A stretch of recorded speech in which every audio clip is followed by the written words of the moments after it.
파트 9. 어떻게 말문을 열 것인가?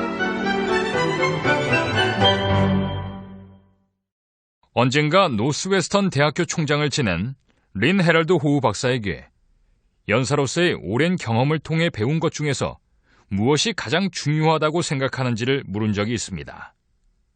잠시 뜸을 들인 후 그는 이렇게 대답하더군요.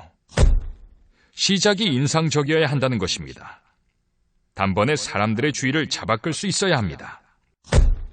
그의 연설의 시작과 끝에 할 말을 하나하나 미리 계획해 두었습니다. 존 브라이트도 그랬고 글래드스톤, 웹스터, 링컨도 마찬가지였죠. 사실상 상식과 경험이 있는 연사치고 그렇게 하지 않은 사람은 없습니다. 하지만 경험 없는 연사들은 어떤가요? 그들의 서두도 이렇게 멋진 신속함과 간결함의 미덕을 보여주는가요? 실상은 그렇지 못하다는 사실을 인정하지 않을 수 없습니다. 대다수의 서툴고 미숙한 연사들은 두 가지 방식 중 하나로 시작하는데 둘 다 모두 좋지 않은 방법입니다. 우선 초보 연사들의 문제점을 하나하나 짚어보도록 하죠. 첫 번째, 유머로 시작하는 것을 경계하라. 어떤 유감스러운 이유 때문인지 초보자는 흔히 자신이 연사로서 재미있어야 한다고 느낍니다. 여러분은 드물게 유머의 재능을 타고난 운 좋은 사람일지도 모릅니다. 만약 그렇다면 수단 방법을 가리지 말고 그 재능을 갈고 닦으세요. 하지만 여러분의 재능이 다른 쪽에 있다면 괜히 촌CM 대표 흉내를 내려다 웃음을 자초하지 마십시오. 그것은 어리석은 짓일 뿐 아니라 엄청난 반역 행위니까요. 만약 여러분이 대표나 링컨 또는 잡 해지스의 연설문을 연구한다면 아마 그들이 특히 서두에서는 한 얘기가 거의 없다는 사실에 놀랄지도 모릅니다. 에드윈 제임스 커텔은 단지 유머를 위해 재미있는 이야기를 꺼내든 적은 전혀 없다고 내게 털어놓았습니다. 재미난 얘기는 주 내용과 관련이 있고 어떤 핵심을 예시하는 기능을 수행해야 하니까요. 유머는 단지 케이크에 씌우는 설탕옷이나 케이크의 각 층 사이에 덧입히는 초콜릿 정도의 역할에 그쳐야지 케이크 자체가 되어서는 안 된다는 점을 명심하십시오.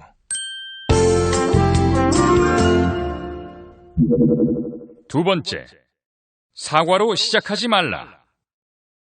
초보자가 연설 첫머리에 저지르기 쉬운 터무니없는 두 번째 실수는 바로 사과를 하는 것입니다. 가령 저는 말주변이 없습니다. 별로 준비를 못 해왔는데 무슨 말을 해야 할지 모르겠네요. 식의 발언이죠. 이런 시작은 절대 금물입니다. 키플링이 쓴 한 시는 이렇게 시작됩니다. 더 가봤자 아무 소용없다.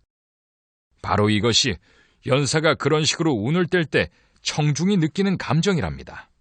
만약 준비가 되어 있지 않으면 굳이 그 사실을 안 밝혀도 눈치 빠른 자들은 알아볼 테지만 반면 전혀 눈치채지 못하는 사람도 있을 것입니다. 그런데 무엇 때문에 구태여 준비가 되어 있지 않다는 사실에 대해 주의를 환기시킬 필요가 있을까요? 절대 안 됩니다. 우리는 이런 식의 사과는 원치 않으니까요. 우리는 어떤 정보를 얻고 특히 재미를 얻기 위해 그곳에 간 것입니다. 이 사실을 잊지 마십시오.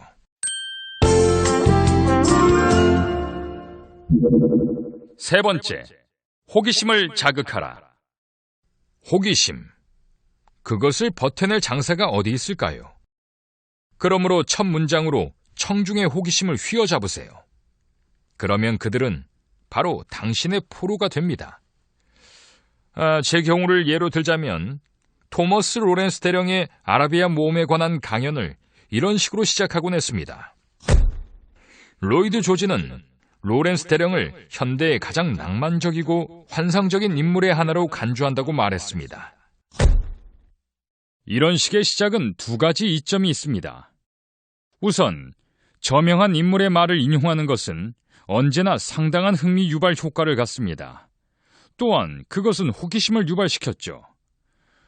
가령 왜 낭만적인가, 어째서 환상적인가 라는 질문이 자연스럽게 튀어나오며 그 사람 얘기는 금시초문인데 그가 뭘 했길래 이런 궁금증이 꼬리를 물게 되는 것이죠. 대중연사를 원하는 사람은 누구든 잡지 기자들이 독자의 관심을 한눈에 휘어잡기 위해 사용하는 기법을 공부해둘 필요가 있습니다.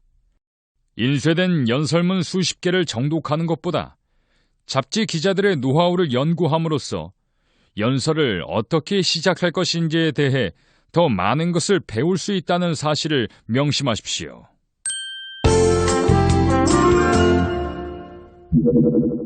네 번째, 이야기로 시작하라. 세러데이 이브닝 포스트의 한 호에 실린 두 개의 이야기에서 뽑아낸 서두 부분입니다.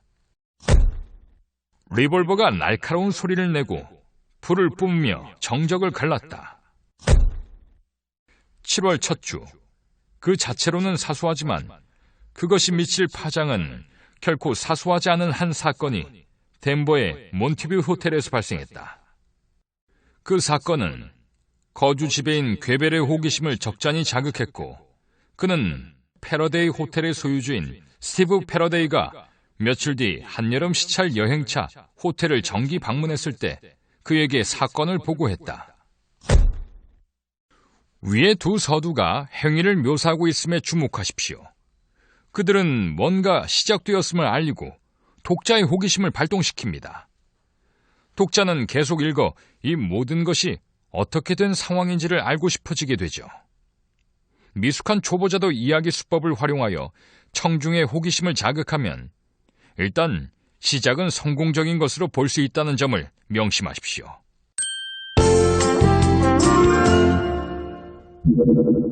다섯 번째, 구체적인 예로 시작하라.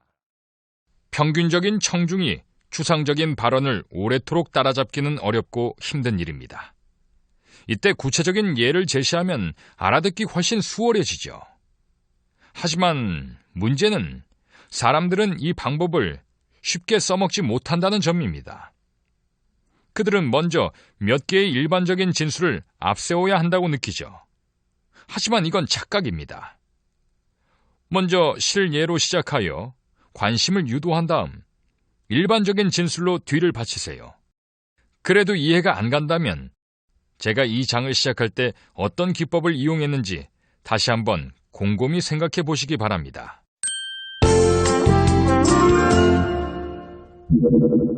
여섯 번째, 볼거리를 이용하라.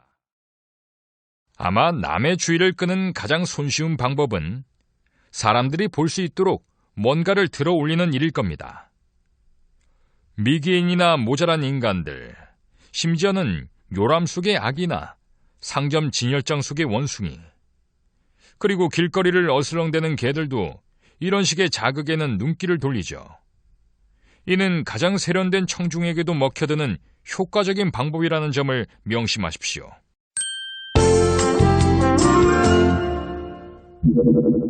일곱 번째, 질문을 던져라. 질문으로 시작함으로써 청중이 연사와 함께 생각하고 그에게 호응하게 만드는 방식도 있습니다. 조직 폭력배에 관한 그 세러데이 이브닝 포스트의 기사는 첫 3개의 문장 중 2개를 질문으로 시작한다는 점에 주목하세요. 폭력배들은 정말 조직을 만드는가? 어떻게? 이렇게 질문을 던지고 해답을 제시하는 방식은 청중의 마음의 문을 열고 그 속에 들어갈 수 있는 가장 간단하고도 확실한 방법의 하나입니다. 다른 수가 통하지 않을 때는 항상 이 방법에 기대해 보세요.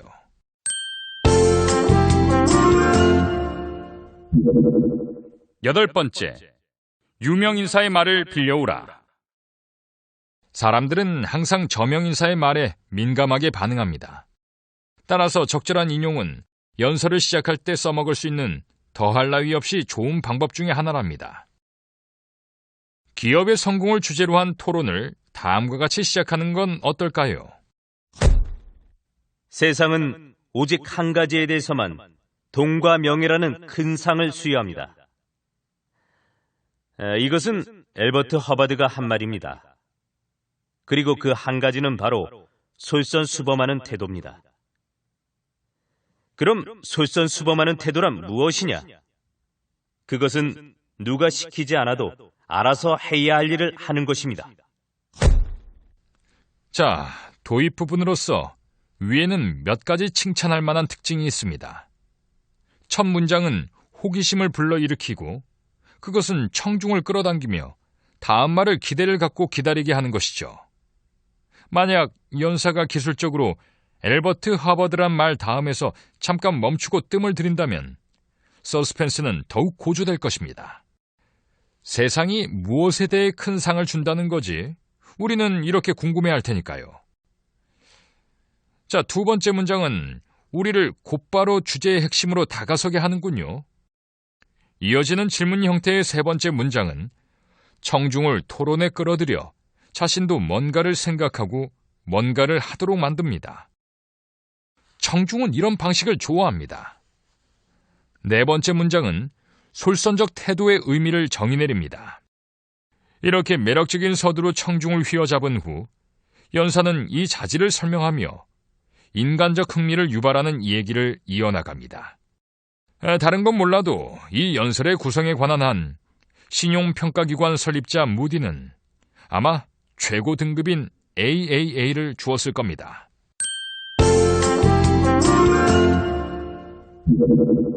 아홉 번째, 평이한 시작의 중요성. 자, 다음에 소개하는 서두는 어떤가요? 마음에 든다면 그 이유는 무엇입니까? 메리 E. 리치먼드는 아동 결혼을 금하는 입법이 채택되기 전 뉴욕 여성 유권자 연맹 연례 모임에서 이렇게 연설했습니다. 어제 기차가 이곳에서 멀지 않은 도시를 지나갈 때 저는 몇 년 전 그곳에서 있었던 한 결혼을 떠올리게 됐습니다. 이 주에서 이루어지는 다른 많은 결혼들도 그 결혼처럼 성급하게 추진되었다가 파탄지경으로 끝나기 때문에 오늘 저는 본론으로 들어가기 전에 이 특별한 사건의 세부 내용의 일부를 소개하는 것으로 시작할까 합니다. 개인적으로 나는 이 서두가 매우 마음에 듭니다. 특히 첫 문장이 뿜어내는 마력이 압권이죠. 그것은 곧 흥미로운 회상이 이어질 것임을 예고하거든요. 그리고 우리는 더 자세한 얘기가 듣고 싶어지겠죠. 이것이 바로 평이한 시작의 중요성입니다.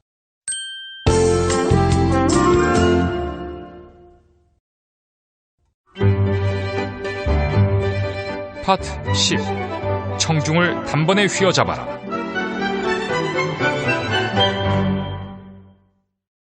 몇 해 전 콜로라도 연료철강 회사는 노사 분규로 몸살을 앓고 있었습니다. 서로 총질까지 해대는 가운데 유혈 사태가 발생했죠. 회사 분위기는 격렬한 증오심으로 숨이 막힐 지경이었습니다. 록펠러라는 이름은 저주의 대상이었지만 그럼에도 존 D. 록펠러 2세는 종업원들과 대화를 원했고 그들에게 자기 생각을 설명하고 납득시킨 후 그들이 자신의 신념을 받아들이게 하고 싶어 했습니다.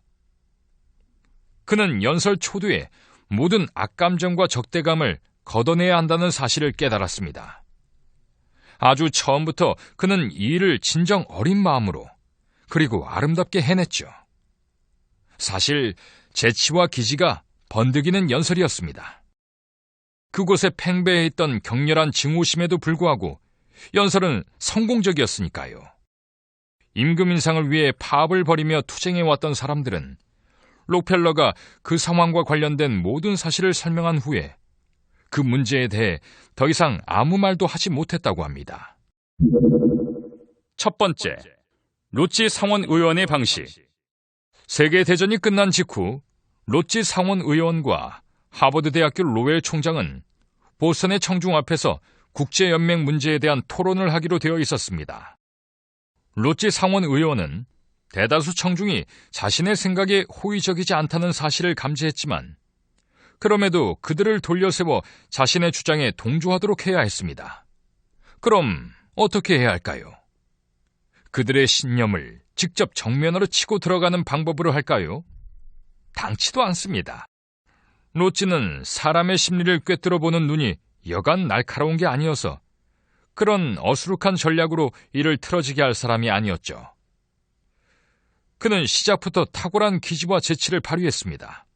그의 연설 도입 부분을 인용해 볼 텐데요. 그에게 가장 적대적이었던 사람들조차 그의 첫 열댓 문장에 표현된 내용에 딴죽을 걸 수 없었다는 사실에 유념해 들어보십시오. 또 나의 동료 미국인들이라는 인사말로 그가 어떻게 그들의 애국심에 호소하는지도 주목해 보세요. 존경하는 각하 신사숙녀 여러분, 저의 동포인 미국 국민 여러분, 특별히 로웰 총장님의 배려에 힘입어 저는 오늘 이런 훌륭한 청중 앞에 서게 되는 영광을 얻었습니다. 허락하신다면 제 입장에 대해 한마디만 하겠습니다. 저는 누차 그것을 말씀드렸습니다. 저는 그 이야기를 단순하고 평이한 언어로 전달했다고 생각했습니다. 그러나 제 말을 곡해하여 그것을 논쟁을 위한 편리한 무기로 이용하는 사람들이 있으며 또 매우 명민한 판단력을 지닌 분들 중에도 아마 제 말을 듣지 못했거나 아니면 잘못 이해하는 분들이 계신 것 같습니다. 그래서 마치 제가 국제연맹에 반대하는 것처럼 전해지고 있으나 사실은 전혀 그렇지 않습니다. 오히려 저는 세계의 자유국가들이 하나의 연맹 또는 프랑스인들의 협회라고 부르는 체제 속에서 연합하여 미래의 세계 평화를 보장하고 전체적으로 군축을 실현하기 위해 할 수 있는 모든 일을 다 하게 되기를 간절히 소망하고 있습니다.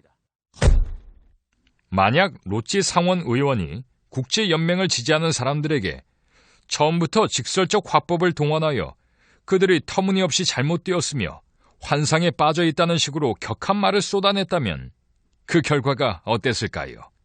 보나마나 효과 제로였겠죠.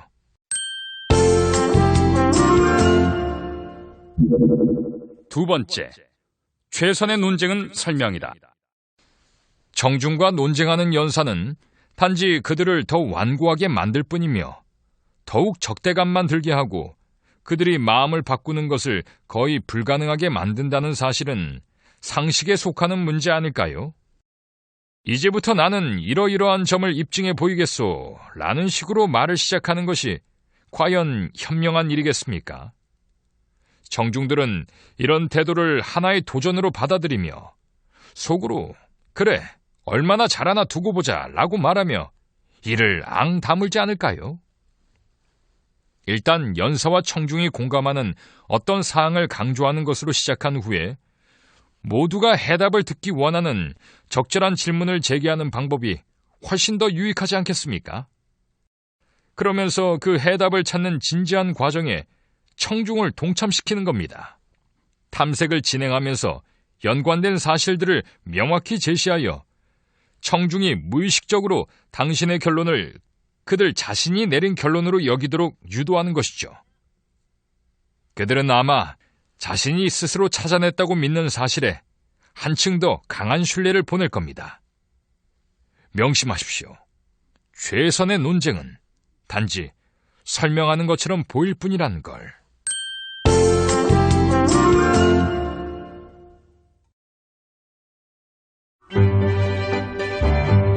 파트 11. 어떻게 마무리할 것인가?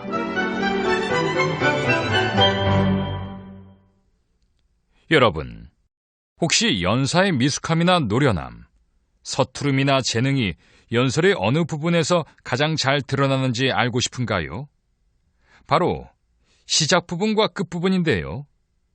연극계에서 전해오는 물론 배우와 관련된 이런 오래된 격언이 하나 있습니다. 등장과 퇴장하는 모습만 보고도 그 배우의 수준을 알 수 있다. 시작과 끝.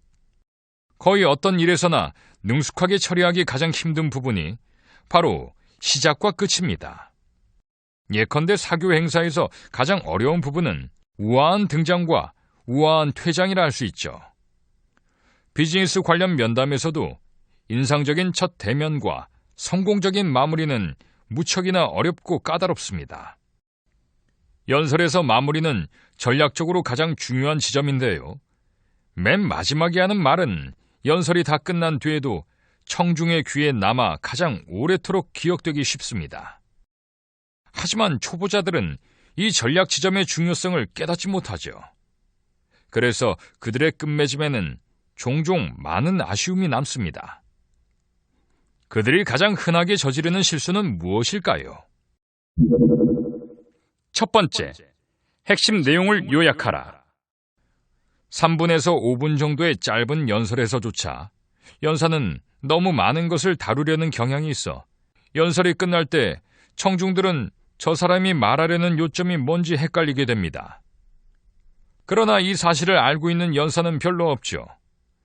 그들은 자신이 말하는 여러 사항들이 자기에게는 아주 명백하니까 청중에게도 마찬가지로 명확하게 이해될 거라고 착각합니다. 하지만 천만의 말씀이죠. 연사는 한동안 자신의 논점을 곱씹었지만 청중에게 그것은 완전히 처음 듣는 얘기라는 것이 중요합니다. 그것은 마치 한 줌의 모래처럼 청중에게 휙 뿌려지는 겁니다. 대중에게 이해되는 것도 있겠지만 대부분은 앞뒤를 종잡을 수 없는 것들이기 쉽습니다. 청중들은 셰익스피어의 이야구처럼 잡다하게 많이 기억하지만 뚜렷한 것은 하나도 없는 상황에 내몰리게 되는 것이죠.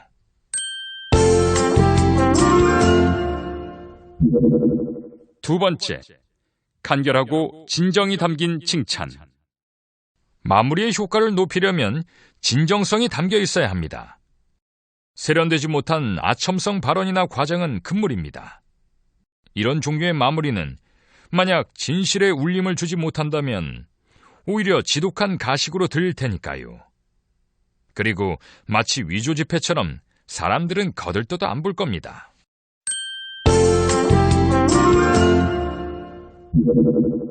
세 번째, 유머러스한 끝맺음.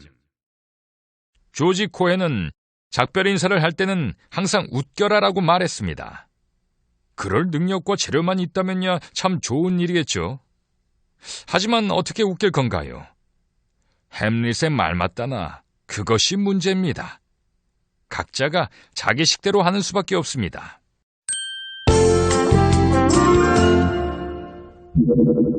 네 번째, 식구 인용으로 마무리하기. 모든 마무리 방법 중에서 잘만 한다면 유머나 시를 활용하는 것만큼 효과적인 것은 없습니다. 사실 연설의 대미를 적절한 시 구절로 장식할 수 있다면야 그야말로 이상적이겠죠. 그로 인해 당신의 연설은 향기를 피워내고 품위와 개성, 그리고 아름다움으로 한결 돋보일 것입니다.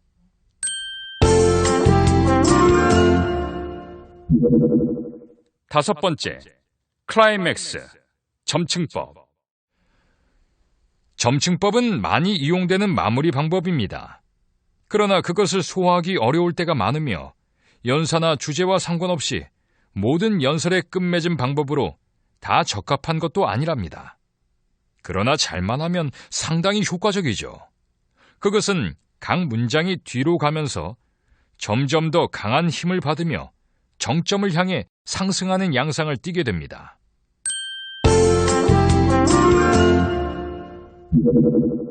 여섯 번째, 발가락이 땅에 닿을 때. 좋은 시작과 좋은 마무리 말을 찾아낼 때까지 사냥과 탐색과 실험을 멈추지 마십시오. 찾아낸 후에는 이들을 긴밀히 연결시키는 것이 중요합니다. 이 급하고 빠르게 움직이는 시대의 지배적인 분위기에 맞춰 자신의 말을 적당히 가지치기 하지 못하는 연사는 어디서든 환영받지 못할 것이고 때로는 노골적으로 혐오의 대상이 될 것이란 점을 명심하세요.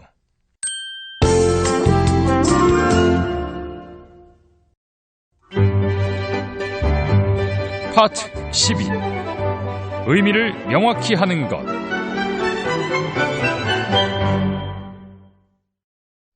과연 연설의 목적이라는 것은 무엇을 뜻하는 것일까요?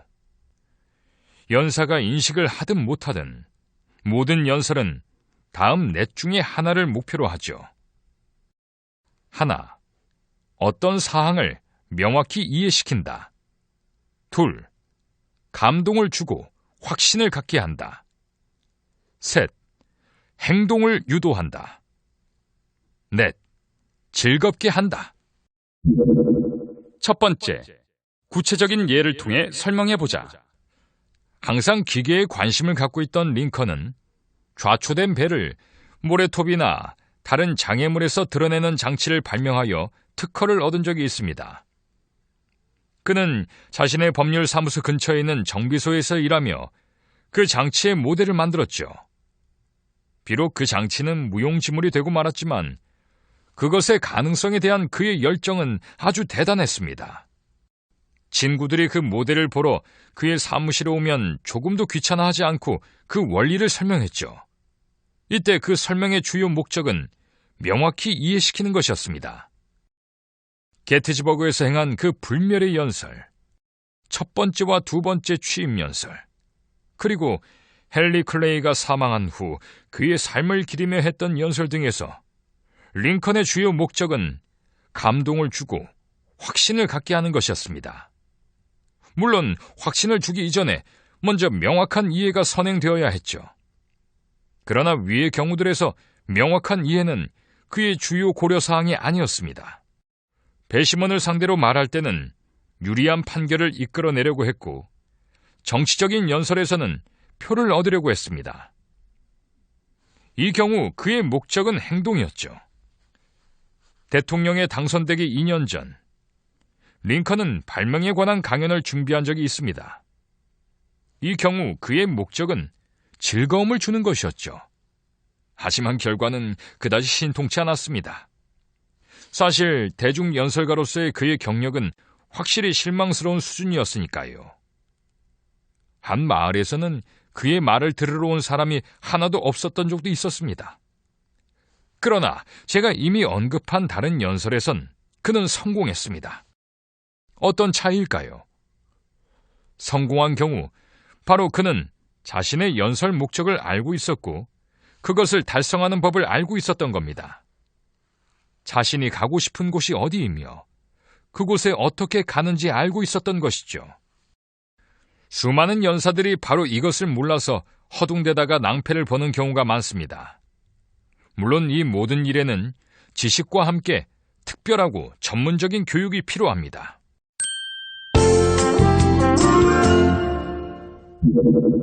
두 번째, 비교를 이용하여 명확한 이해를 높여라. 명확성의 중요성과 어려움을 절대 과소평가하지 마십시오. 나폴레옹도 이 같은 위험을 인지하고 있었습니다.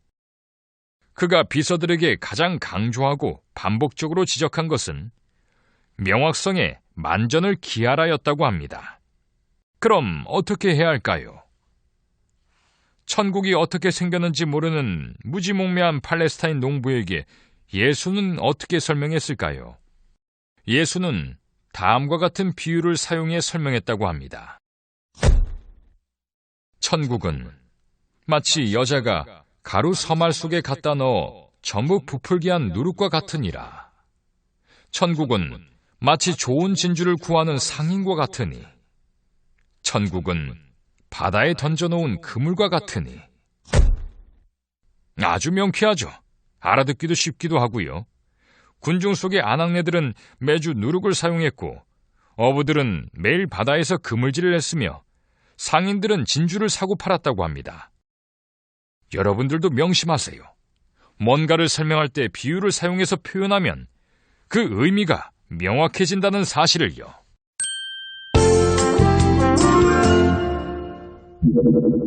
세 번째, 명쾌한 연설을 위한 링컨의 비법. 링컨은 누구나가 즉시 분명하게 이해할 수 있도록 표현하는 것을 매우 좋아했습니다. 의회에 보낸 첫 메시지에서 그는 사탕발림이란 표현을 사용했습니다. 링컨의 사적인 친구였던 인수업자 드프리는 그 표현이 일리노이에서 가두 연설할 때 써먹기에는 괜찮겠지만 역사에 남을 정부 문서에 기록되기에는 격이 떨어진다고 지적했죠. 그때 링컨은 이렇게 대답했다고 합니다.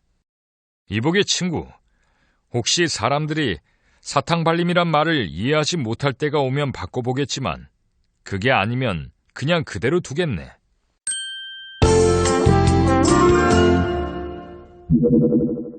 네 번째, 일반적인 예와 구체적인 사례. 자신의 논점을 명확하게 표현하는 가장 확실하고 쉬운 방법의 하나는 일반적인 예와 구체적인 사례로 보완하는 것입니다. 이 둘 사이의 차이점은 무엇일까요? 그 말에서 드러나듯 하나는 일반적이고 다른 하나는 구체적입니다. 둘 사이의 차이를 설명하고 구체적인 예로 각각의 용도를 살펴보도록 하죠. 가령 이런 말이 있다 칩시다. 전문직 종사자들 중 굉장히 높은 소득을 올리는 사람들이 있다. 이 발언은 꽤 명쾌한가요? 아닙니다. 그리고 화자 자신도 이런 발언이 청중의 마음속에 어떤 생각을 떠오르게 할지 확신할 수 없습니다. 이 말을 들은 오자크 산속의 시골 의사는 $5,000 수입을 올리는 한 작은 도시의 주치의를 생각할지 모릅니다.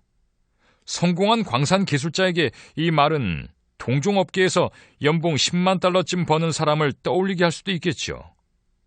이처럼 이 진술은 너무 애매하고 느슨합니다. 좀 더 단단하게 조일 필요가 있는 것이죠. 화자가 말하는 전문직은 어떤 것인지, 그리고 굉장히 높다는 것은 어떤 뜻으로 한 말인지 알려면 몇 가지 세부 사항이 추가되어야 합니다. 다음과 같이요. 변호사, 프로권투 선수, 작곡가, 소설가, 극작가, 화가, 배우, 그리고 가수들 중에는 미국 대통령보다 더 많은 돈을 버는 사람들이 있다. 이 정도면 화자가 뜻하는 게 뭔지 좀 더 분명해졌다고 볼 수 있지만 아직도 구체성이 부족합니다. 그는 일반적인 예를 제시했을 뿐 구체적인 사례를 들지 않았으니까요. 가수라고만 했지 로자 폰셀, 커스텐 플래그스테드 또는 릴리 폰스 등으로 특화하지 못했습니다. 따라서 위의 진술도 여전히 다소간 모호하다고 할 수 있습니다. 연설을 할 때는 명확하게 말해야 합니다. 구체적인 예를 드세요. 명확한 말은 확실한 이해에 도움을 주는 것 외에도 감동과 확신과 관심을 불러일으키는 데 기여하니까요.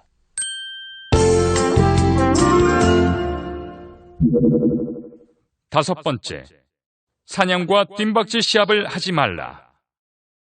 많은 연설이 명확한 의미 전달에 실패하는 이유는 연사가 주어진 시간에 얼마나 많은 분량을 소화하느냐를 놓고 마치 세계 기록이라도 세우려는 듯 열을 내기 때문입니다. 그는 마치 사냥처럼 잽싸고 날쌔게 이 주제에서 저 주제로 건너뛰어야 합니다. 이럴 바에야 노동조합의 어떤 한 가지 문제만 택해서 그것을 충분하게 다루고 설명하는 것이 현명하지 않겠습니까? 이런 종류의 연설은 단일한 인상을 남겨놓습니다. 또 그것은 명확하고 알아듣기 쉽고 기억하기도 쉽죠. 그러나 한 주제의 몇 가지 측면을 다 다루어야 할 경우에는 흔히 끝에 가서 간략하게 요약하는 것이 바람직스럽다는 사실을 꼭 명심하십시오.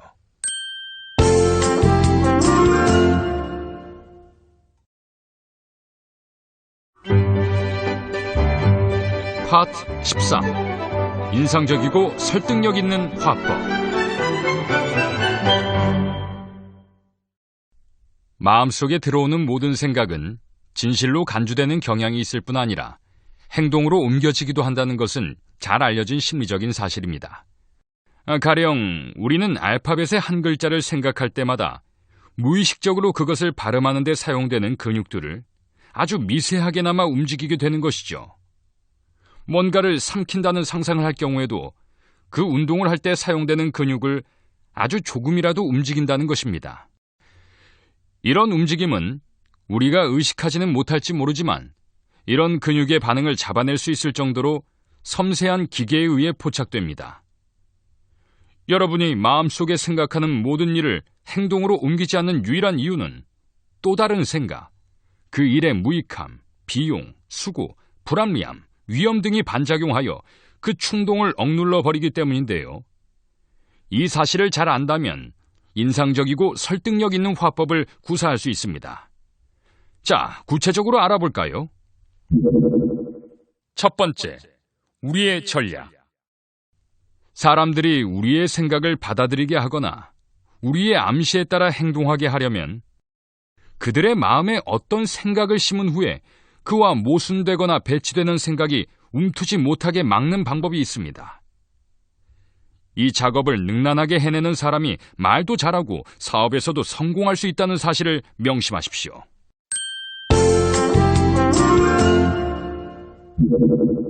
두 번째, 심리학의 도움. 이 문제와 관련해서 심리학이 과연 우리에게 도움이 될 수 있을까요? 결론은 그렇다입니다. 우선 어떤 생각이 전염성이 강한 열정과 진심 어린 감정이 담긴 상태로 제시될 때 여러분 마음에 그와 상충되는 다른 생각이 떠오를 가능성이 크게 줄어든다는 사실을 체험해 본 적이 없나요? 전 전염성이 강한이란 표현을 사용했습니다. 이것이 바로 열정의 속성이기 때문인데요. 그것은 사람들의 비판적인 능력을 잠재우며 모든 부정적이고 적대적인 생각을 확실히 박멸합니다. 여러분의 목표가 강한 인상을 남기는 것이라면 사람들의 생각을 일깨우는 것보다는 그들의 감정을 자극하는 것이 더 효과적이라는 사실을 유념하십시오. 차가운 관념보다는 뜨거운 감정이 훨씬 힘이 세니까요. 청중의 감정을 흔들어 놓으려면 매우 진지하고 진심이 느껴지도록 해야 합니다.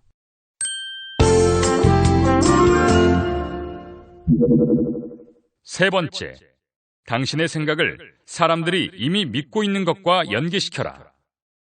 한 무신론자가 윌리엄 페일리에게 신은 없다고 선언하면서 그 영국 목사에게 자신의 주장을 반증해보라며 도전장을 던졌다고 합니다.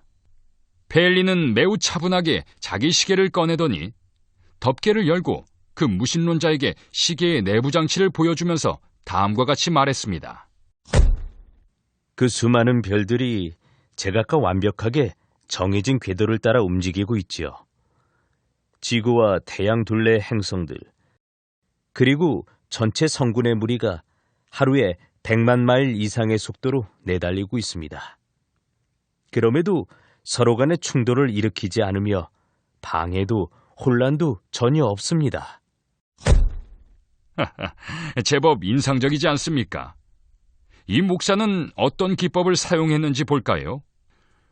제가 10장에서 언급했듯 그는 먼저 서로 공감할 수 있는 객관적인 사실을 언급하는 것에서 시작하여 상대방이 예라고 답하게 했고 그의 의견에 동의하게 했습니다. 그런 연후에 차츰 신에 대한 믿음은 시계 제조공의 존재를 믿는 것만큼이나 단순하고 필연적이라는 논리를 전개해 나간 것이죠. 자, 여러분의 생각을 사람들이 이미 믿고 있는 것과 연계시켜 보세요. 아마 좋은 결과를 볼 수 있을 겁니다.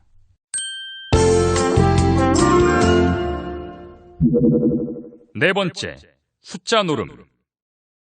상당히 큰 금액도 긴 시기에 걸쳐 그것을 분할하고 하찮아 보이는 일상의 비용과 대조하는 방법으로 작아 보이게 만들 수 있다는 방법을 알고 계신가요?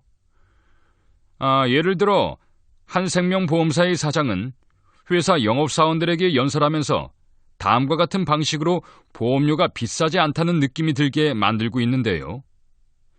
예를 들면 이런 거죠.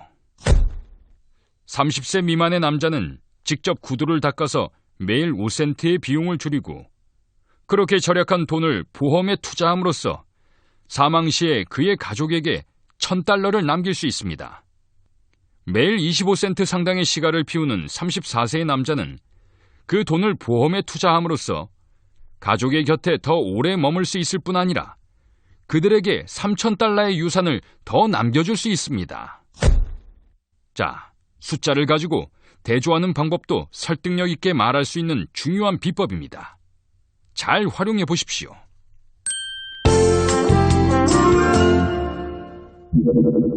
다섯 번째, 숫자를 인상적으로 표현하는 법. 단순한 숫자나 양은 그 자체로만 보면 전혀 인상적이지 않습니다. 그들은 어떤 신뢰와 함께 제시되어야 하는데요. 가능하다면 우리의 경험, 특히 최근의 경험이나 감정적 체험과 연계되어 표현되어야 하죠. 일례로 올더맨 람베스는 런던 자치구 의회에서 근로조건을 주제로 연설할 때 이 방법을 활용하곤 했습니다. 그는 연설 도중 갑자기 멈추더니 시계를 꺼내고는 아무 말도 안 하고 1분 12초 동안 그저 멍하니 청중을 쳐다보기만 했는데요. 청중은 자리에서 불안하게 몸을 뒤틀며 의아한 표정으로 번갈아 연사와 서로를 쳐다보았습니다.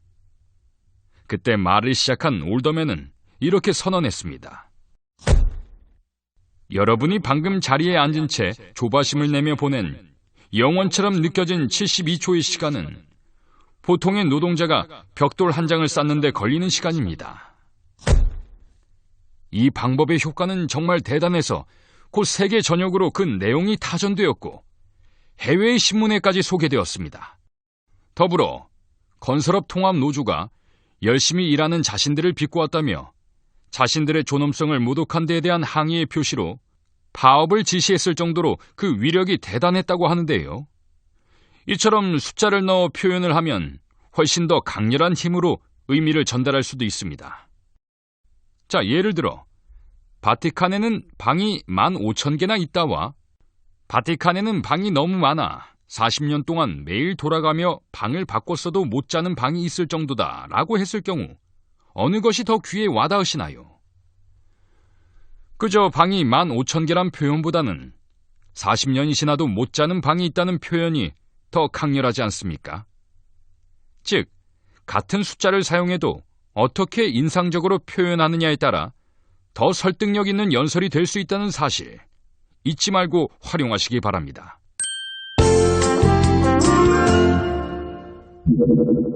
여섯 번째, 재진술의 효과. 바꿔 말하기 방법은 우리의 주장에 도전하는 적대적인 생각들이 고개를 쳐들 때 그것을 내려치기 위해 휘두를 수 있는 또 다른 방망입니다. 유명한 아일랜드 웅변가 다니엘 오코넬은 이렇게 말했는데요. 정치적 진실은 한두 번, 심지어는 10번을 주장한다고 해도 대중은 그것을 받아들이지 않는다. 사실 오코넬은 청중과 대중을 상대한 경험이 풍부한 사람이었습니다. 그의 증언은 많은 것들을 생각하게 하는데요. 다음의 말이 설득력 있게 말하기 위해 재진술의 역할이 얼마나 중요한지를 말해줍니다. 정치적 진실을 사람들의 뇌리에 각인시키기 위해서는 끊임없는 반복이 필요하다. 같은 것을 되풀이 들음으로써 인간은 자기도 모르게 그것을 자명한 진리와 연관시킨다. 그러다가 결국 그 반복 주입된 내용은 그들의 마음 한구석에 둥지를 틀게 되며 마치 신앙으로 자리 잡은 종교적 믿음처럼 그에 대해 더 이상 의심을 품지 않게 된다.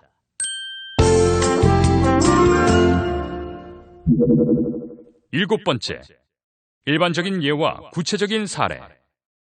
일반적인 예와 구체적인 사례를 제시할 경우에는 청중을 따분하게 만들 위험이 거의 없다고 생각하시면 됩니다.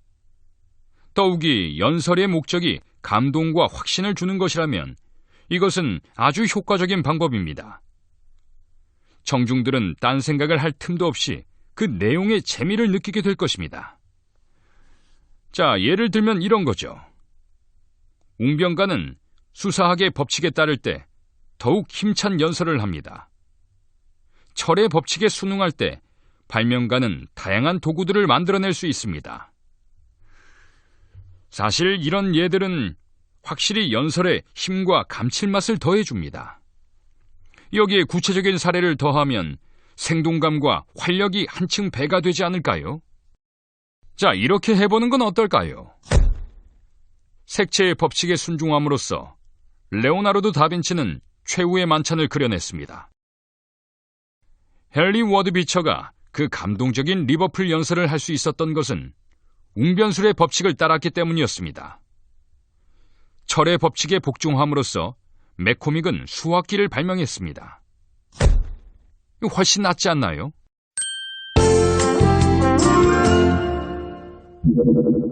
여덟 번째, 시각적인 비교를 활용하라. 귀로 그려지는 청각적인 인상은 쉽게 지워지지만 시각적인 인상은 깊이 박힌 대포알처럼 생명이 길다고 합니다. 예를 들어볼까요?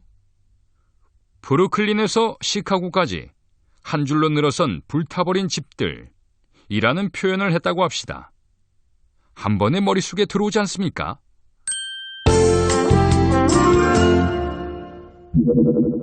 아홉 번째, 사심없는 권위자의 힘을 빌려 당신의 말을 보강하라. 자, 루즈벨트가 그랬던 것처럼 인용할 때는 정확성에 만전을 기하도록 하십시오. 인기 있는 사람이나 해당 지역 출신 인사의 말을 빌려오고 특정 주제에 관해 말할 만한 자격이 있는 사람의 말을 인용하도록 하세요.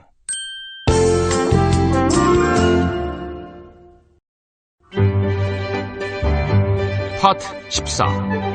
청중의 흥미를 돋우는 법.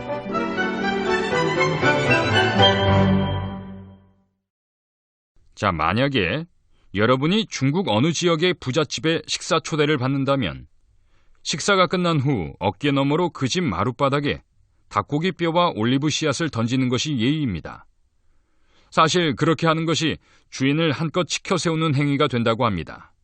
즉, 그렇게 함으로써 여러분은 그가 부자라는 것과 그렇게 어질러 놓아도 식사 후에 말끔히 치워놓을 하인들이 많다는 사실을 인정하는 셈이 되는 것이죠. 그리고 주인은 이를 아주 흡족해 합니다. 중국인의 삶에 관한 이런 사실들이 재미있게 느껴지지 않습니까? 만약에 그렇다면 그 이유는 무엇일까요? 그렇습니다. 그것은 식사나 목욕 같은 지극히 일상적인 일들이 매우 특이하게 전개되는 모습을 보여줍니다. 익숙하고 일상적인 것의 새로운 면, 바로 이것이 우리의 흥미를 자극한다는 사실을 잊지 마십시오. 첫 번째, 세상에서 가장 재미있는 것 3가지. 세상에서 가장 재미있는 주제 3가지는 무엇일까요? 바로 섹스, 재산, 그리고 종교입니다. 첫 번째 것을 통해 우리는 생명을 창조하고, 두 번째 것을 통해 그것을 유지하며, 세 번째를 통해 내 생에서도 계속 그것을 이어갈 수 있기를 바라죠. 그러나 우리의 관심 대상은 우리의 섹스이고 우리의 재산이며 우리의 종교입니다. 우리의 온 관심은 우리 자신의 자아를 중심으로 회전하는 것이죠. 자, 여러분은 자신이 어떤 종류의 사람인지 알고 싶은가요? 이것은 참 재밌는 이야기 주제입니다. 우리는 지금 여러분에 대해 말하고 있는 것이니까요. 여기 여러분의 진정한 자아를 거울에 비춰서 여러분의 실체를 있는 그대로 볼 수 있는 방법이 있습니다. 여러분의 환상을 주의하여 보세요. 따라서 여러분의 청중들은 발등에 떨어진 당장의 어떤 문제로 신경 쓸 일이 없을 때는 대부분의 시간을 자기 자신에 대해 생각하고 자신을 정당화하고 찬양하는 데 시간을 보낸다는 사실을 기억해야 합니다. 보통 사람은 이탈리아가 미국에 진 빚을 갚는 문제보다는 요리사가 일을 그만두는 문제에 더 관심을 둔다는 사실을 잊지 마십시오.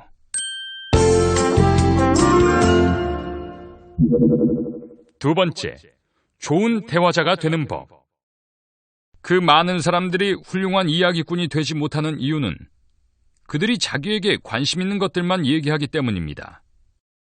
그것이 상대한테는 미치도록 따분한 주제일 수도 있는데 말이죠. 이 과정을 뒤집으십시오.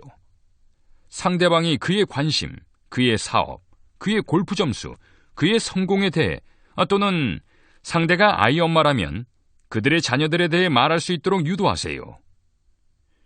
이렇게 하고 진지하게 귀 기울이면 여러분은 그에게 아주 기분 좋은 사람이 될 겁니다. 결과적으로 당신은 별로 말을 하지 않고도 즐거운 대화 상대자로 여겨질 것이죠.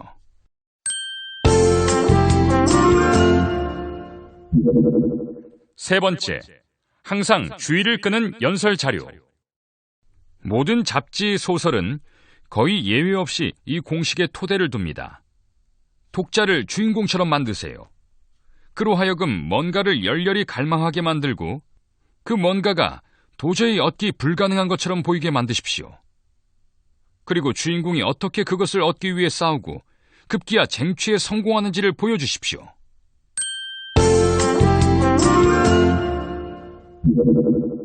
네 번째, 구체적이어야 한다.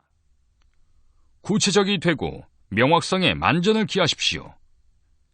막연하게 일반화시켜 말하지 말라는 뜻입니다. 마틴 루터는 소년 시절 완고하고 고집이 셌다라고만 하지 말라는 것이죠. 그 사실을 얘기하되 그 후에는 선생님들이 오전에만 15번이나 그에게 회초리질을 했다는 내용으로 보강하세요. 이렇게 해야 일반적인 진술이 더 정확해지고 힘을 얻으며 재미있어지니까요.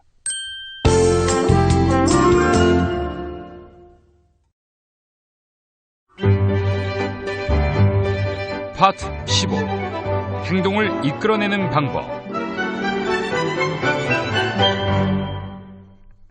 단지 요청만 하면 여러분이 지닌 어떤 재능의 힘을 2배 또는 3배로 끌어올릴 수 있다고 가정할 경우 특별히 어떤 재능을 키우고 싶습니까?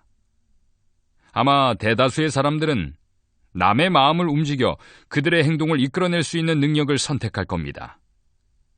그것은 곧 우리의 힘과 이익과 기쁨이 더 커진다는 것을 의미합니다.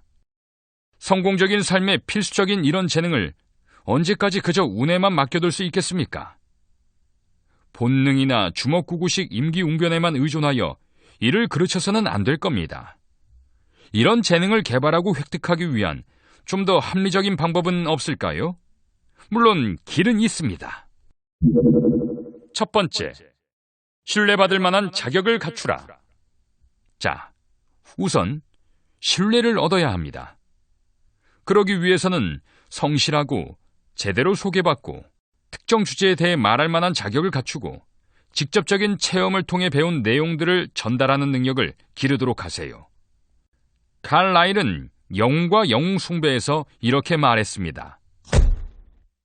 미라보, 나폴레옹, 번즈, 크로멜 등 뭔가를 해내는 인물치고 자신의 일에 진지하지 않는 사람은 없다. 나는 이런 이들을 성실한 인간이라 부른다.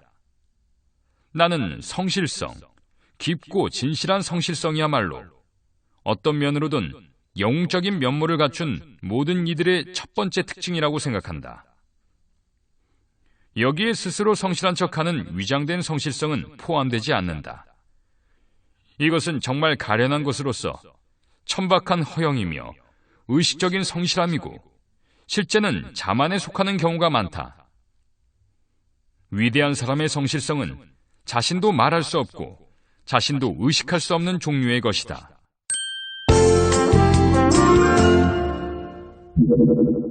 두 번째, 자신의 경험을 전하라. 청중의 신뢰를 얻을 수 있는 두 번째 방법은 자신의 경험을 근거로 신중하게 얘기하는 것입니다. 이 효과는 엄청납니다. 만약 여러분이 의견을 말하면 사람들은 그에 대해 의문을 제기할 것입니다. 어디서 들은 소문을 전하거나 책에서 읽은 내용을 되풀이한다면 그것은 중고품 같다는 느낌을 줄 것입니다. 그러나 자신의 직접적인 체험이 녹아든 이야기, 깊은 울림과 진실의 냄새를 풍기는 얘기는 어떤 사람이든지 끌어들일 것입니다. 사람들은 이런 것을 좋아하며 이런 얘기를 믿는 경향이 강합니다. 그들은 그 특정 주제에서만큼은 당신을 세계적인 권위자로 인정해 줄 겁니다.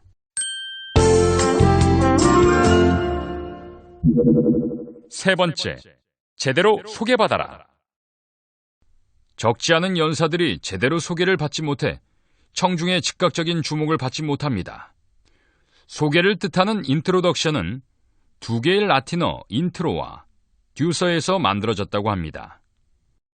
따라서 소개는 청중을 주제의 핵심 내부로 이끌고 들어가 그들에게 그것에 대한 얘기를 듣고 싶다는 욕구를 불러일으켜야 하는 것이죠. 소개는 연사와 관련된 중요한 사실들, 즉 그가 이 특별한 주제에 대한 말을 하기에 적합한 인물이라는 것을 증명하는 사실들 속으로 우리를 인도해야 합니다. 달리 말해서 소개는 청중에게 주제를 팔아야 하고 연사를 팔아야 한다는 뜻이죠. 그리고 이 일을 가능한 한 가장 짧은 시간에 해치워야 합니다. 그럼 이 문제는 어떻게 해결해야 할까요? 지극히 겸손하고 온유한 자세로 미리 사회자에게 가서 자신을 소개하는 데 참고가 될 만한 몇 가지 사실 좀 알려드려도 되겠느냐고 물어보세요. 그는 여러분의 제안을 감사히 받아들일 겁니다. 그러면 내가 언급이 되었으면 하는 것들, 내가 왜 이 특정 주제에 대해 말할 만한 위치에 있는가를 보여주는 내용들, 그리고 청중이 알아야 할 간단한 사실과 나의 발언을 의미 있게 해줄 정보들을 그에게 전해주세요. 물론 한번 듣고 난 후 그 사회자는 절반쯤은 까먹고 나머지 절반도 온통 머릿속에서 뒤죽박죽이 되어 있을 겁니다. 그러므로 그가 소개하기 전에 다시 참조할 수 있도록 한두 문장으로 정리한 쪽지를 건네주는 것이 바람직합니다.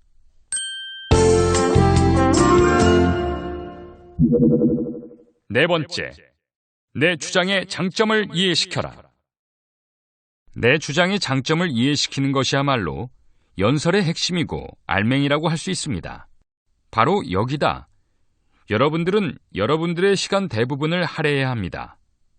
이제 여러분은 명확성에 대해 12장에서 배운 모든 내용, 감동과 확신을 주는 법에 대해 13장에서 배운 것들을 여기에 적용시켜야 하는 것이죠. 여러분의 철저한 준비가 빛을 발하는 것도 바로 이 부분에서입니다. 포슈 원수는 이렇게 말했습니다.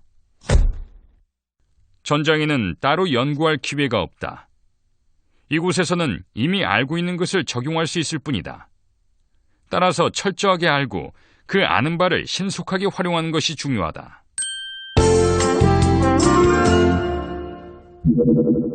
다섯 번째, 패터슨식 반대 의견 대처법.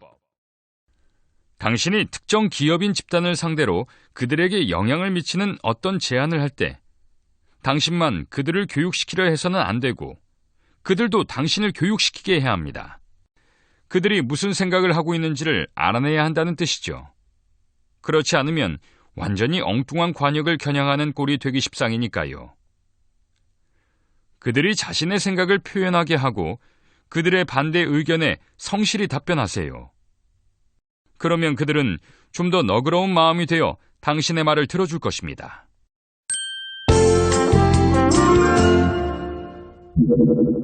여섯 번째, 욕망과 욕망이 충돌하게 하라. 우리가 행하는 의식적이고 의도적인 모든 행동을 일으키는 원인은 과연 무엇일까요? 바로 어떤 욕망입니다. 우리는 매 시간 매일 밤낮 놀라울 정도로 적은 수의 욕망에 의해 지배되고 있죠. 이 말은 즉, 만약 우리가 이 동기들이 무엇인지 알고 그것에 호소할 수 있는 충분한 능력이 있다면 우리는 엄청난 힘을 갖게 된다는 사실입니다. 현명한 연사는 바로 이것을 알려고 하죠. 그러나 미숙한 연사는 맹인처럼 어디로 가는지도 모른 채 목적 없이 길을 더듬습니다. 예컨대 어떤 아버지가 어린 아들이 몰래 담배를 피웠다는 사실을 알게 되었다고 가정해 봅시다. 아버지는 노발대발하며 아들에게 그 못된 짓을 당장 그만두라고 말할 겁니다. 그리고 담배가 아들의 건강을 해치게 될 거라고 경고하겠죠.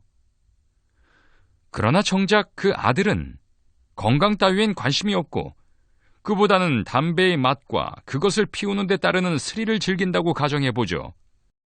그러면 어떻게 될까요? 아버지의 호소나 위협은 한낱 쇠귀의 경일기 꼴이 될 것입니다. 왜 그럴까요? 그것은 아버지가 아들의 주요 행동 동기를 이해하고 그것을 이용하는 지혜가 없었기 때문이죠. 그는 자신의 동기에 따라서만 움직였을 뿐 아들의 심리는 전혀 꿰뚫지 못했던 겁니다. 여기 제시된 아버지처럼 미숙한 연사는 사람의 마음을 능숙하게 다루지 못하고 그저 자신의 감정만 풀어놓기 십상입니다. 왜냐하면 담배 피우는 아들 때문에 분노한 아버지처럼 자기가 상대하는 사람들의 욕망을 고려해 말을 해야 한다는 원칙을 완전히 무시했기 때문이죠. 자, 그렇다면 어떻게 해야 할까요? 연설 전에 인간을 움직이게 만드는 동기들, 즉 이득에 대한 욕망, 자기 보호, 자존심, 즐거움, 감정, 애정, 그리고 정의와 자비와 용서와 사랑 같은 종교적인 이상의 동기에 호소해야 합니다. 즉, 자신의 욕망과 타인의 욕망을 충돌하게 하고 충돌하는 지점에서 스스로에게 많은 질문을 해보는 겁니다. 이 방법은 현명하게만 사용되면 공적으로나 사적으로나 연사에게 귀중한 도움이 되며 비즈니스 관련 면담을 이끄는 데도 큰 보탬이 될 것입니다.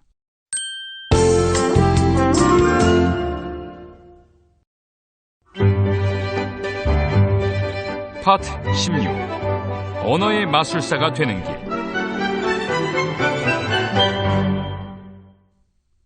우리는 오직 4가지 방식으로 사람들과 접촉하죠. 즉, 우리의 행동, 우리의 외모, 우리가 하는 말, 그리고 그 말을 하는 방식. 이 4가지에 의해서 우리는 평가되고 분류되는 것이죠. 얼마나 자주 우리는 자신이 사용하는 언어에 의해 평가받았습니까? 한 세기의 3분의 1에 해당하는 시기를 하버드 대학교 총장으로 재직했던 찰스 W. 엘리엇은 이렇게 선언했다고 합니다. 내가 인간 교육의 필수 요소로서 간주하는 유일한 지적인 능력은 모국어를 정확하고 세련되게 구사할 수 있는 능력이란 뜻이죠. 첫 번째, 마크 트웨인의 언어 유희. 마크 트웨인은 어떻게 언어의 마술사가 되었을까요? 청년 시절 그는 미주리 주에서 네바다 주까지 매우 느리고 정말 고통스러운 역마차 여행을 한 적이 있다고 합니다. 승객과 말들을 위한 식량과 함께 때로는 물도 실어 날라야 했죠. 필요 이상의 무게는 안전에 심각한 위험을 초래할 수도 있었고, 짐에는 온수 단위로 요금을 부과했음에도 마크 트웨인은 산길을 넘을 때나 타는 듯한 사막을 건널 때나 산적과 인디언이 득실되는 지역을 지날 때도 항상 웹스터 대사전을 옆에 끼고 다녔습니다. 그는 언어의 달인이 되고 싶어 했고, 특유의 용기와 상식으로 이 목표를 달성하는 데 필요한 일들을 해나갔죠. 또 한 예로 우드로 윌슨이 있습니다. 그는 영어를 다루는 솜씨가 매우 능란했는데요. 그의 글들 중 일부, 가령 독일에 대한 선전포고 같은 것은 확실히 문학의 반열에 한 자리를 차지할 만합니다. 그가 이렇게 말을 배열하는 법을 어떻게 배웠는지를 그의 입을 통해 직접 들어볼까요? 내 아버지는 식구들 중 어느 누구도 부정확한 표현을 사용하지 못하게 하셨다. 자녀들 중 누가 실수라도 할라치면 바로 교정되었고, 생소한 말은 즉시 설명되었으며, 대화할 때 그 말을 사용하도록 함으로써 우리의 기억 속에 깊이 각인되게 했다.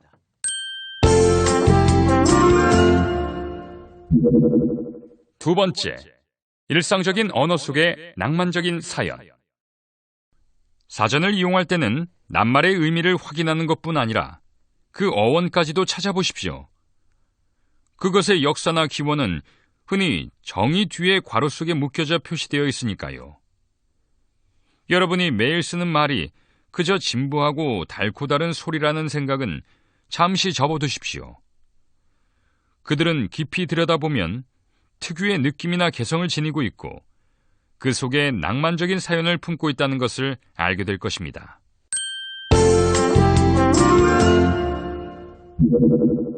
세 번째, 한 문장을 104번 고쳐 쓰다. 의미하는 바를 정확하게 전달하고 생각의 가장 미묘한 차이를 제대로 표현하기 위해 노력하십시오. 물론 이것이 항상 쉬운 일은 아닙니다. 경험이 풍부한 작가들에게도 마찬가지죠. 페니 허스트는 문장을 50번에서 100번까지 고쳤을 때도 있었다고 내게 말했습니다. 함께 대화를 나누기 겨우 며칠 전만 해도 그녀는 한 문장을 104번이나 고쳤었다고 털어놓았죠. 그럼에도 코스모폴리탄 매거진이 이야기 한 편당 $2,000를 제시할 정도로 그녀는 알아주는 작가였습니다. 마벨 허버트 우르너는 신문사들에 배급될 예정이던 한 단편 소설에서 겨우 한두 문장 없애는데 오후 전 시간을 다 허비한 적이 있다고 내게 고백한 적이 있습니다. 한 문장 한 문장 수정하는 것이 얼마나 힘들고 까다로운 작업인지 잘 알고 실천하도록 하십시오.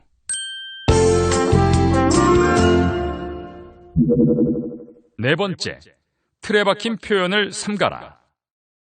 정확하게 표현하는 것 외에도 신선하고 독창적이 되도록 힘쓰십시오. 누구의 눈치도 보지 말고 사물을 내가 본 그대로 표현할 수 있는 용기가 있어야 합니다. 나는 미국에서 가장 많은 돈을 버는 것으로 알려진 잡지 연재소설 작가 캐슬린 노리스에게 문체를 어떻게 개선할 수 있는지를 물어본 적이 있습니다. 그때 그녀는 이렇게 대답하더군요. 고전의 반열에 오른 산문과 시를 읽고 자기 글에서 진부하고 상투적인 어구나 표현을 냉정하게 잘라내는 연습이 중요합니다. 한 잡지 편집자는 출판이 의뢰된 이야기에서 틀에 박힌 표현이 2-3개 정도만 눈에 띄어도 더 읽어볼 것도 없이 작가에게 그냥 반송시켰다고 내게 말한 적도 있습니다. 표현이 독창적이지 못한 사람은 생각도 별로 독창적이지 못하리라는 것이 그 이유였죠. 자, 그러니 여러분들은 진부하고 상투적인 말을 사용하지 말고 의미를 정확하게 표현하도록 하세요.